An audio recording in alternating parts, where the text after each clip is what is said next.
ವ್ಯಕ್ತಿ ಯಾರೇ ಆಗಿರಲಿ ನಿಷ್ಠೂರ ಪ್ರಶ್ನೆಗಳ ಮೂಲಕ ನೇರ ಉತ್ತರ ಪಡೆಯುವ ಕಾರ್ಯಕ್ರಮ ಟಾರ್ಗೆಟ್ಗೆ ಸ್ವಾಗತ. ನಾನು ಭಾವನಾ. ಈ ವಾರದ ನಮ್ಮ ಟಾರ್ಗೆಟ್ ಅತಿಥಿ ಬೇಳೂರು ಗೋಪಾಲಕೃಷ್ಣ ಅವರೇ, ಕಾರ್ಯಕ್ರಮಕ್ಕೆ ಸ್ವಾಗತ. ನಮಸ್ತೆ. ಚುನಾವಣೆಯ ನಂತರದ ರಾಜಕಾರಣ ಹೇಗಿದೆ? ಚುನಾವಣೆ ಅಂದ ಮೇಲೆ ಸೋಲು ಗೆಲುವು ಇದ್ದೇ ಇರುತ್ತೆ, ಅದೆಲ್ಲ ರಾಜಕೀಯದಲ್ಲಿ ಇದ್ದೇ ಇರುತ್ತೆ.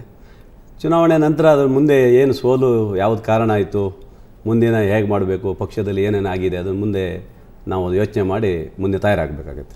ಏನು ಕಾರಣ ಅಂತೀರ?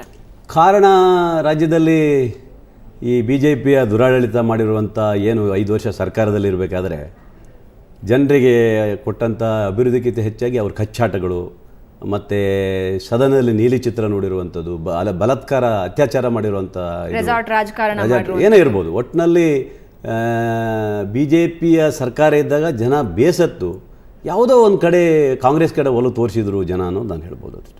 ಸೊ ಕಲರ್ಫುಲ್ ರಾಜಕಾರಣಿ ಬೇಳೂರು ಗೋಪಾಲಕೃಷ್ಣ ಯಾವತ್ತೂ ಕಲರ್ಫುಲ್ ಅಂತಿದ್ರು, ಕಲರ್ ಎಲ್ಲ ಉಳಿದೋಗಿದೆಯಲ್ಲ ಈಗ? ಕಲರ್ಫುಲ್ಲಲ್ಲಿ ಅದೆಲ್ಲ ಕಲರಲ್ಲೇ ಇದ್ದೇವೆ, ಆದರೆ ಈ ರಾಜಕೀಯದಲ್ಲಿ ಸೋಲುಗೆಲ್ಲ ಇದ್ದೇ ಇರುತ್ತೆ. ಅಲ್ಲಿ ಏನಾಗಿತ್ತು, JDSನ ಹೊಸದಾಗಿ ಹೋಗಿ ಅಲ್ಲಿ ಸಂಘಟನೆ ಮಾಡಿ ನಾವು ಶಿವಮೊಗ್ಗ ಜಿಲ್ಲೆಯಲ್ಲಿ ಮಾಡಬೇಕಾದ್ರೆ ತಕ್ಷಣ ಹೋಗಿರುವಂಥ ಇದರಲ್ಲಿ ನಮಗೆ ಸಂಘಟನೆ ಮಾಡಲಿಕ್ಕೆ ಆಗಲಿಲ್ಲ. ಆದರೂ ಸಹ ಹೋರಾಟ ಮಾಡಿದ್ದೀವಿ ಅಲ್ಲಿ ಪ್ರಬಲವಾದಂಥ ಬೇಳೂರು ಗೋಪಾಲಕೃಷ್ಣ ಊಸರವಳ್ಳಿ ಇದ್ದಂಗೆ, ಯಾವ ಕಡೆ ಇದ್ರೆ ಆ ಬಣ್ಣ ಬದಲಾಯಿಸ್ಬಿಡ್ತಾರೆ. ಬಿಜೆಪಿ ಇದ್ದಾಗ ಬಿಜೆಪಿ ಕಡೆ ಇರ್ತಾರೆ, ಬೇರೆ ಕಡೆ ಇದ್ದಾಗ ಬೇರೆ ಕಡೆ. ತಾವು ಮಾಡಿದ್ದನ್ನೇ ಇನ್ನೊಬ್ಬರ ಮೇಲೆ ಹೆಸರು ಹಾಕ್ಬಿಟ್ಟು. ಖಂಡಿತ ಹೇಳ್ತೀನಿ, ಗೋಪಾಲಕೃಷ್ಣ ಬೇಳೂರು ಇರಬೇಕಾದ್ರೆ ನೇರವಾಗಿ BJPಯಲ್ಲಿ ಇದ್ದಾಗ ಜನರಿಗೆ ಅಥವಾ ನಮ್ಮ ಪಕ್ಷದವರಿಗೆ ನೇರವಾಗಿ ಹೇಳಿದ್ದೀನಿ, ನೀವು ಮಾಡ್ತಿರುವಂಥ ಕೆಲವು ಘಟನೆಗಳನ್ನು ನೇರಾಗಿ ಹೇಳಿದ್ದೆ ನಿಷ್ಠೂರಾಗಿದ್ದೆ ಗೋಪಾಲಕೃಷ್ಣ ಬೇಳೂರಾಗಲಿ. ಪಕ್ಷದಲ್ಲಿ ನಿಷ್ಠೂರಾಗ ಹೊತ್ಕೊಂಡಿರೋನು ಗೋಪಾಲಕೃಷ್ಣ ಬೇಳೂರು. ಪ್ರಾರಂಭದಿಂದಲೂ ಮಾಡಿದ್ದೆ ಅದು. ಅಲ್ಲ, ಹೌದು, ಅದೇ ಸಾಧನೆ.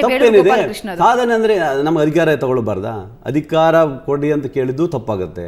ಒಟ್ಟಿನಲ್ಲಿ ಅವರು ಏನು ಬೇಕಾದರೂ ಭ್ರಷ್ಟಾಚಾರ ಮಾಡಿ ಹೇಳಿದ್ದು ತಪ್ಪಾಗುತ್ತೆ. ಒಟ್ಟಿನಲ್ಲಿ ರಾಜಕೀಯ ಶಕ್ತಿ ಇಚ್ಛಾಶಕ್ತಿ ಇದ್ದಂಥ ಸಂದರ್ಭದಲ್ಲಿ ನಾವು ಏನೇ ಹೋರಾಟ ಮಾಡಿದ್ರು ಅದನ್ನು ತಪ್ಪು ತಿಳ್ಕೊಳ್ತಾರೆ. ಅದಕ್ಕೆ ನೀವು ಉಸಿರಳ್ಳಿ ಅಂತ ಹೇಳಿದರೆ ಮಿನಿಸ್ಟರ್ ಆಗೋದೇ ಬೇಳೂರು ಗೋಪಾಲಕೃಷ್ಣ ಸಾಧನೆ ಅದೇ ಬೇಕಾಗಿತ್ತ? ಬೇಳೂರು ಗೋಪಾಲ ಈ ಕಾಂಗ್ರೆಸ್ನಲ್ಲಿ ಏನು ನಡೀತದೆ ಈಗ? ಎಷ್ಟು ಜನ ಇವತ್ತು ಮಿನಿಸ್ಟರ್ ಆಗಬೇಕಂತ ಇವತ್ತು ಡೆಲ್ಲಿಯಲ್ಲಿ ಕೂತಿದ್ದಾರೆ, ಎಲ್ಲರೂ ಯಾಕೆ ಕೂತಿದ್ದಾರೆ? ಅಧಿಕಾರ ಬೇಕಂತ. ಯಾಕೆ ಅಧಿಕಾರ ಬೇಕಂದರೆ ತಾಲೂಕಿನ ಅಭಿವೃದ್ಧಿಯ ದೃಷ್ಟಿಯಲ್ಲಿ ಇಟ್ಕೊಂಡು ಜಿಲ್ಲಾ ಅಭಿವೃದ್ಧಿಗೋಸ್ಕರ ಕೇಳ್ತಾರೆ ಬಿಟ್ಟರೆ ಬೇರೆ ತಾನು ವೈಯಕ್ತಿಕ ಯಾರು ಕೇಳಲ್ಲ. ಹಾಗಾದ್ರೆ ಶಾಸಕರಾಗಿ ನೀವು ಮಾಡಿದ ಅಭಿವೃದ್ಧಿ ಅಲ್ಲ, ಒಬ್ಬ ಸಾಮಾನ್ಯ ಶಾಸಕನಾಗಿ ಪ್ರಾಮಾಣಿಕ ಸೇವೆ ಮಾಡಿರ್ತೀವಿ, ಆದ್ರೆ ಸಾಕಾಗೋದಿಲ್ಲ.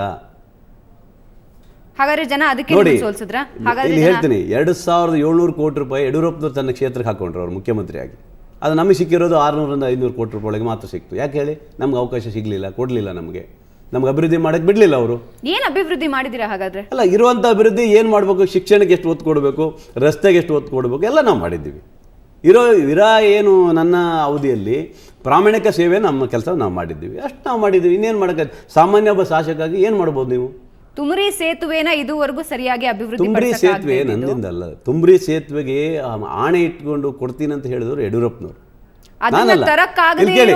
ಅತಂತ್ರ ಶಾಸಕನ ನೀವು? ಅಲ್ಲ, ತುಮ್ರಿ ಸೇತುವೆಗೆ ನಾನೇ ಗಲಾಟೆ ಮಾಡಿ ಯಡಿಯೂರಪ್ಪನವ್ರಿಗೆ ಹೇಳಿದ್ದೆ, ಸರ್ ನೀವು ಆಣೆ ಮಾಡಿದ್ದೀರಿ, ಒಂದು ದೇವಸ್ಥಾನದಲ್ಲಿ ಹೇಳಿದ್ದೀರಿ ತುಮ್ರಿ ಸೇತುವೆ ಕೊಡ್ತೀನಿ ಮಗನ ಗೆಲ್ಸ್ಬೇಕಂತ ಹೇಳಿದಾಗ ನಾನೇ ಹೋಗಿ ಗಲಾಟೆ ಮಾಡಿ, ಭಾರತಿ ಶೆಟ್ಟರೆಲ್ಲ ಇದ್ರು ಅವಾಗೆಲ್ಲ ಹೋಗಿ ಮಾತಾಡಿದಾಗ ಕೊಡ್ತೀನಿ ಅಂತ ಹೇಳಿದರು ಅಂತ ಲಾಸ್ಟ್ ಕೊನೆ ಹಂತದಲ್ಲೂ ಕೊಟ್ಟಿಲ್ಲ. ಓಕೆ, ಮಿನಿಸ್ಟರ್ಗೋಸ್ಕರ ಅಷ್ಟು ದೊಂಬರಾಟ ಮಾಡಿದವರು ಅಭಿವೃದ್ಧಿ ಕೆಲಸಕ್ಕೋಸ್ಕರ ಯಾಕೆ ಜಾಸ್ತಿ?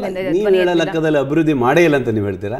ಏನ್ ಮಾಡಿದೀರಾ ನೀವು? ಸಾಮಾನ್ಯ ಶಾಸಕನಾಗಿ ಯಾರು ಯಾವ ಕ್ಷೇತ್ರದಲ್ಲಿ ಎಷ್ಟು ಮಾಡಿದ್ದಾರೆ ಅದಕ್ಕಿಂತ ಚೆನ್ನಾಗಿ ಮಾಡಿದ್ದೀವಿ ನಾವು.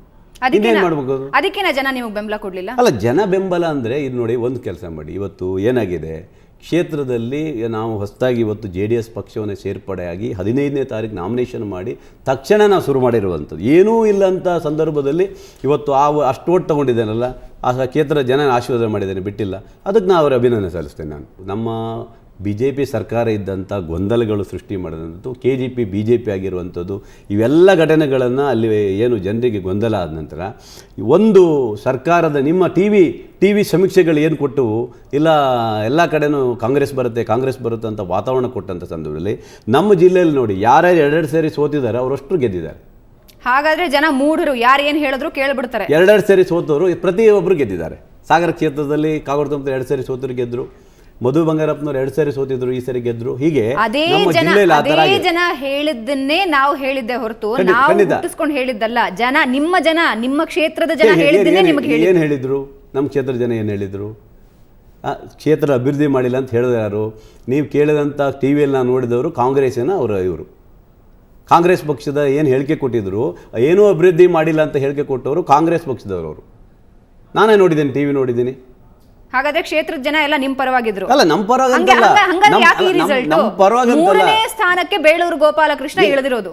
ಮೂರನೇ ಸ್ಥಾನಕ್ಕೆ ಹೋಗಿರೋದು ಅಂತ ಹೇಳಿದ್ರೆ ಕಾಗೋಡು ತಿಮ್ಮಪ್ಪನವರು ಲಾಸ್ಟ್ ಹಂತದಲ್ಲಿ ಅಪಪ್ರಚಾರಗಳನ್ನು ಭಾಳ ಮಾಡಿದರು. ಒಂದು, ಕಾಗೋಡು ತಿಮ್ಮಪ್ಪನವರು ಮತ್ತು ಗೋಪಾಲಕೃಷ್ಣವರು ರಾಜಿ ಆದರು ಅಂತ ಹೇಳ್ಕೊಂಡದ್ದು ಒಂದು ಕಡೆ ಲಾಸ್ಟ್ ಹಂತದಲ್ಲಿ ಬಂತು. ಆಮೇಲೆ BR ಜಯಂತ್ ಅಂತ ವ್ಯಕ್ತಿ ನಿಂತಾಗ KGP ಗೆದ್ದು ಬಿಡುತ್ತೆ, ಇವರಿಬ್ಬರು ಸೋತೋಗ್ಬಿಡ್ತಾರೆ ಅಂತ ಲಾಸ್ಟ್ ವಾತಾವರಣಕ್ಕೆ ಹಬ್ಬಿಸಿದ್ರು. ಈ ರೀತಿ ಹಲವಾರು ಪ್ರಕರಣಗಳನ್ನು ರಾಜ್ಯದ ತಾಲೂಕಿನ ಜನರಲ್ಲಿ ಗೊಂದಲ ಸೃಷ್ಟಿ ಮಾಡ್ತಾ ಬಂದರು. ಕೊನೆ ಹಂತದಲ್ಲಿ ಎಲ್ಲರೂ ಏನು ಮಾಡಿದ್ರು, ಸಿಂಪತಿ ಆಧಾರದ ಮೇಲೆ ಕಾಗೋಡು ತಿಮ್ಮಪ್ಪನವರಿಗೆ ಓಟ್ ಕೊಟ್ಟಿದ್ದಾರೆ. ಸಿಂಪತಿ ಆಧಾರದ ಮೇಲೆ. ಹಾಗಾದ್ರೆ 2 ಬಾರಿ ಗೆದ್ರೂ ಜನ ಇವತ್ತು ನಿಮಗೆ ಸಪೋರ್ಟ್ ಮಾಡ್ಲಿಲ್ಲ ಅಂದ್ರೆ ನೀವು ಮಾಡಿರೋದು ಏನು? ಹಾಗಾದ್ರೆ ತಿಮ್ಮಪ್ಪನವ್ರು 2 ಸರಿ ಸೋಲ್ಸಿಲ್ವ ನಾವು? ಯಾಕೆ ಸೋಲ್ಸಿದ್ವಿ? ಸೋಲ್ಸಿದ್ರು ಜನ ಯಾಕೆ ಹಾಗಾದ್ರೆ ಅವ್ರನ್ನ ನಂಬಿದ್ರು? ಎಲ್ಲರೂ ಗೆಲ್ಲೋದಾಗಿದ್ರೆ, ಪ್ರತಿ ಹಂತದಲ್ಲೂ ಗೆಲ್ಲೋದಾಗಿದ್ರೆ ಜನರಿಗೆ ಕಾಂಗ್ರೆಸ್ಸಿನ ವೇವಿತ್ತು, ಒಲವಿತ್ತು, ಲಾಸ್ಟಿಗೆ ಕಾಗೋಡು ತಿಮ್ಮಪ್ಪನವರಿಗೆ ಸಿಂಪತಿ ಕೊಟ್ಟರು, ಗೆಲ್ಲಿಸಿದ್ದಾರೆ. ಹಾಗಾದ್ರೆ ಬೇಳೂರು ಗೋಪಾಲಕೃಷ್ಣ ಲೆಕ್ಕಕ್ಕೆ ಅಲ್ಲ, ನಾವು ಒಬ್ಬನೇ ಅಲ್ಲ, ರಾಜ್ಯದಲ್ಲಿ ಎಲ್ಲರೂ ಗೆದ್ದಾರೆ, ಬಹಳಷ್ಟು ಜನ ಸೋತಿದ್ದಾರೆ. ನಾವು ಒಬ್ಬನೇ ಸೋತಿದ್ದಲ್ಲ, ಎಲ್ಲರೂ ಸೋತಿದ್ದಾರೆ.